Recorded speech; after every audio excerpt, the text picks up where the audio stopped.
अज्ञात मतलब इंसिडेंसेस से हमें बार बार मन की जो ये विचलता है इसको समझाने का लोग प्रयास करते हैं। आदि गुरु शंकराचार्य ने भी जो अद्वैत फिलॉसफी को बनाया, जब पहले लोग द्वैत में विश्वास करते थे, लोगों का एक विचारधारा थी कि भाई संसार में प्रभु परमात्मा अलग है, जीवात्मा अलग है, और हमारा संसार में अगर आना हो गया तो हम परम परमात्मा से एकदम अलग हो गए, और किसी भोग या किसी पश्चाताप करने के लिए हमारा जन्म इस संसार में हुआ है। जब तक वो पश्चाताप पूरा नहीं होगा, इस संसार के जीवन मरण के तराजू में हम तोलते रहेंगे, और फिर सुख दुख के इस झमेले में हम पिसते चले जाएंगे। ये एक विचारधारा थी। तो लोग जब संसार को जीते थे तो कर्मकांड में ही फंसे हुए थे, क्योंकि वो जानते थे कि भाई हम तो प्रभु परमात्मा से अलग है, कभी प्रभु परमात्मा की प्राप्ति हम कर ही नहीं सकते, और इसी संसार के भोगों को हमें भोगना है। तो ये एक विचारधारा थी। लेकिन जब आदि गुरु शंकराचार्य जी एक अपने जीवन को शुरू करते हैं, अपने घर गृहस्थी का त्याग करते हैं, अपने माता जी से आज्ञा लेते हैं कि मैं ब्रह्मचारी जीवन का अनुराग करना चाहता हूं, और वो ब्रह्मचारी बन करके भाई जो सनातन धर्म की पद्धति को आगे बढ़ाने के लिए निकलते हैं। तो एक जगह वो शमशान घाट से गुजर रहे होते हैं, तो शमशान घाट में एक डोम उनका रास्ता रोकता है, उनसे प्रश्न करता है, और 5-6 प्रश्न ऐसे पूछता है जिसके उत्तर स्वयं आदि गुरु शंकराचार्य जी के अंदर नहीं थे। तो वो प्रश्न कहते हैं कि एक तरीके से भगवान शंकर उस डोम के रूप में आते हैं और आदि गुरु शंकराचार्य जी के अंदर आध्यात्मिक चेतना को जागृत करने के लिए वो प्रश्न पूछते हैं। क्योंकि कभी कभी हम सही प्रश्न अपने आप से पूछे तो जीवन में सही प्रश्न सही उत्तर तक हमें ले जाते हैं। अब प्रश्न ही हमारे सही नहीं है, हम उल्टे सीधे प्रश्न भगवान से पूछ रहे हैं, तो फिर उत्तर भी हमें कभी सही नहीं मिलेगा।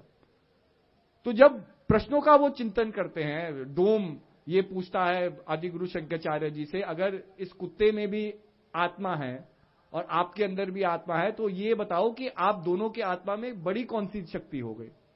क्योंकि आदमी के अंदर एकदम अहंकार है, हम कुछ चीजें कर सकते हैं जो और प्राणी नहीं कर सकते, तो हम सोचते हैं हम सर्वश्रेष्ठ हो गए।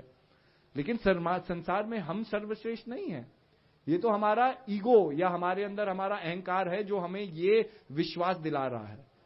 हम एक अंशी के अंश है, और उस अंशी की अपारता को अगर हमें समझना है तो सबसे पहले अपने अहंकार को खत्म करना होगा।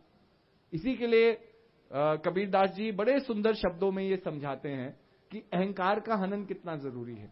तो क्या कहते हैं, जब मैं था तो हरि नहीं, जब हरि थे मैं नाही, प्रेम की गली इतनी साकरी उसमें दो न समाये। कि जब मैं था, जब मेरे अंदर अहंकार था, जब मेरे अंदर मैं ही मैं भरा था, तब मैंने प्रभु को समझा ही नहीं। जब मैं था तो हरि नहीं, मतलब भगवान की उस अपारता को मेरे अंदर समझने की वो कैपेबिलिटी ही नहीं है, क्योंकि मेरे अंदर अभी अहंकार ही भरा हुआ है। और जब हरि थे मैं नाही, जब हरि को मैंने समझा तो कैसे समझा, जब मैंने अपने आप को खत्म किया, अपने अहंकार को खत्म किया। तो जब मैं था तो हरि नहीं, जब हरि थे मैं नाही, प्रेम की गली इतनी साकरी उसमें दो न समाये। कि प्रेम की गली, वो जो प्रभु तक जाने का रास्ता है, वो इतना सिकड़ा हुआ है कि उसके अंदर दो भावनाएं नहीं समाएंगी। दो भावनाओं का मतलब क्या है कि प्रेम भी मेरे अंदर हो, स्वार्थ भी मेरे अंदर हो, प्रेम भी मेरे अंदर हो, लालच भी मेरे अंदर हो, प्रेम भी मेरे अंदर हो, कपट भी मेरे अंदर हो। और भाई जो जीवन में मेरे पास है वो तो दोनों जीवन में रहेगा ना, मेरा सांसारिक जीवन है, मेरा आध्यात्मिक जीवन है, दोनों कर्तव्य को पूरा करते हुए मुझे जीवन को जीना है। अब ये तो नहीं हो सकता कि भाई संसार में मैं कपटी बन जाऊं और आध्यात्मिक जीवन में मैं एक संत बन जाऊं, या आध्यात्मिक जीवन में मैं छल कपट कर रहा हूं और अपने सांसारिक जीवन में एक अच्छा पिता भी बन जाऊं, एक अच्छा भाई भी बन जाऊं, एक अच्छा पति भी बन जाऊं। ये सब संभव नहीं है, क्योंकि जो मेरा आचरण है उसकी झलक दोनों जीवनों पे पड़ेगी। तो अपने मन को समझो, अपने मन को सही जगह लगाओ, यही जीवन का सबसे बड़ा संघर्ष है। हम जरूर समाज को समझने की बात करते हैं, अपने सगे संबंधियों को समझने की बात करते हैं, उनके दुखों को दूर करने की बात करते हैं, अपने समाज के संघर्षों को दूर करने की बात करते हैं। कोई व्यक्ति एक ऐसी पोजीशन पे आ जाता है जो अपने से बढ़ करके कर्म कर सकता है। लेकिन अगर मैं ही जीवन में संतुष्ट नहीं हूं, मैं ही जीवन में खुश नहीं हूं, तो मैं किसी और को वो संतुष्टि और खुशी प्रदान नहीं कर सकता। तो इसी के लिए सबसे पहला संघर्ष हम सबका अपने आप से होना चाहिए। लेकिन हम संघर्ष संसार से करने लगते हैं, हम संघर्ष लोगों से करने लगते हैं, क्योंकि हम सोचते हैं कि भाई बाहरी जीवन अगर अच्छा हो जाए तो मेरा अंदरूनी जीवन भी अच्छा हो जाएगा। लेकिन यहां ये फॉर्मूला उल्टा है। अगर मेरा अंदरूनी जीवन मजबूत है तो बाहरी जो खींचातानी है वो मुझे कभी सता नहीं सकती। और जो लोग संसार में सब कुछ होने के बाद भी असंतुष्ट जीवन को जी रहे हैं, उनका मन इतना मजबूत नहीं है, क्योंकि बाहर की खींचातानी उन्हें सता रही है। आज स्टॉक मार्केट थोड़ा ऊपर नीचे गया, आधे से ज्यादा लोगों के मतलब महत्वाकांक्षाएं बदलने लगती है, जीवन बदलने लगता है। किसी का कुछ हो गया, किसी का कुछ हो गया, कुछ घोषणाएं हो गई, कुछ हो गया। मतलब अगर हम देखें हर पल हम कितना इंगेज्ड है समाज से, और कितने लोग ऐसे हैं कि जीवन में, उनके जीवन में भगवान ने उन्हें कितने कष्ट दे दिए, या जीवन ने उन्हें कितना एक अंधकार से भी ले गए, लेकिन उनका जीवन टस से नस नहीं होता। जो उनका आचरण, जो उनका स्वभाव, जो उनकी चेतना है, वो वैसे की वैसी रहती है। तो उन्हें भी तो जीवन में कुछ पाया, और वो क्या पाया, ये प्रश्न हमें करना है। भगवान बुद्ध ने भी अपने आप से एक ही प्रश्न किया, जब लोगों ने उन्हें ये बताया कि भाई एक दिन हम सबको संसार को छोड़ करके जाना है। मंत्री क्या कहता है, उनका सारथी क्या कहता है कि भाई आप राजा हो तो क्या है, आप राजकुमार हो तो क्या है, मैं भी एक दिन संसार को छोड़ करके जाऊंगा, आप भी एक दिन संसार को छोड़ करके जाएंगे। आपको कोई प्रिविलेज नहीं मिलने वाली क्योंकि आप राजा के बेटे हैं या आप राजकुमार है कि आप आज जन्मे रहेंगे। तो ये सब बातें सुन के, जीवन की परिवर्तनताशील देख करके भगवान बुद्ध केवल एक प्रश्न अपने आप से पूछते हैं, जो उनके जीवन की आध्यात्मिक क्रांति की शुरुआत करता है। और वो प्रश्न यही था कि अगर मुझे एक दिन इस संसार को छोड़ करके जाना ही है तो मेरा इस संसार में आना क्यों हुआ है। और यही प्रश्न आप अपने आप से पूछो। स्वाभाविक है, हम संसार में जन्मों, हमारा तो भाई सनातन धर्म ये बार बार कहता है कि लक 84 योनि में हम बंधे हुए हैं। लक 84 योनि मतलब कितनी बार हमने बार बार संसार में जन्म लिया है कुछ पाने के लिए, कुछ हमने खोया है, फिर जो नहीं पाया उसको पाने के लिए हम वापस संसार में आते हैं, एक पॉइंट ऑफ सैचुरेशन को पाने के लिए आते हैं। क्योंकि भगवान कृष्ण यही कहते हैं कि अर्जुन, मेरा एक ऐसा धाम है जहां आदमी पहुंचने के बाद लौटता नहीं। इसका मतलब एक पॉइंट ऑफ सैचुरेशन है। पॉइंट ऑफ सैचुरेशन क्या है? आप एक ग्लास लीजिए, उसमें नमक या चीनी घोलना शुरू कीजिए, एक समय तक चीनी घुलती रहेगी, नमक घुलता रहेगा। फिर विज्ञान क्या कहेगा, एक पॉइंट ऑफ सैचुरेशन आएगा कि पानी की जो कैपेबिलिटी है किसी चीज को डिसॉल्व करने की, वो समाप्त हो जाएगी। जब वो समाप्त हो जाएगी तो जितनी भी और चीनी आप डालें वो चीनी घुलेगी नहीं, वो नमक नहीं घुलेगा, उसको वैसा का वैसा आप देख सकेंगे ग्लास में। ऐसे ही आपका जीवन है, आपका जीवन भी कैपेबल है बहुत चीजों को एक्सपीरियंस करने का। हम भी एक वेसल है, हम ग्रहण कर रहे हैं, लेकिन ग्रहण तब तक है जब तक भोग की कामना और भोग की एक विलासा हमारे जीवन में है। मुझे और चीज चाहिए, और चीज चाहिए, और चीज चाहिए, तो मेरे जीवन को जीने की कामना बढ़ती चली जाती है। अगर जीवन की कामना बढ़ती चली जा रही है तो मैं ही अपने आप को लक 84 योनि में बांध रहा हूं।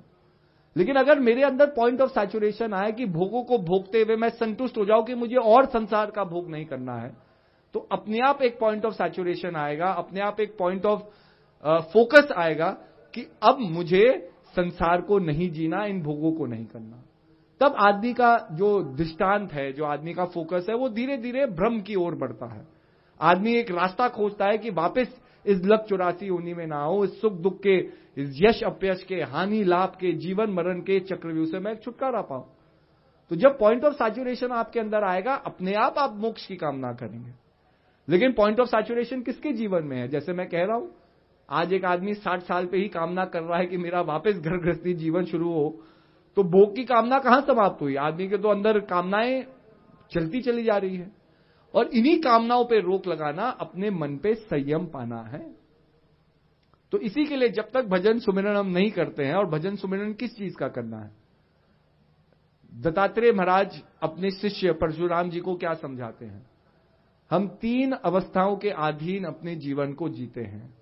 3 अवस्थाएं क्या है? जागृत अवस्था, जो आप अभी अनुभव कर रहे हैं।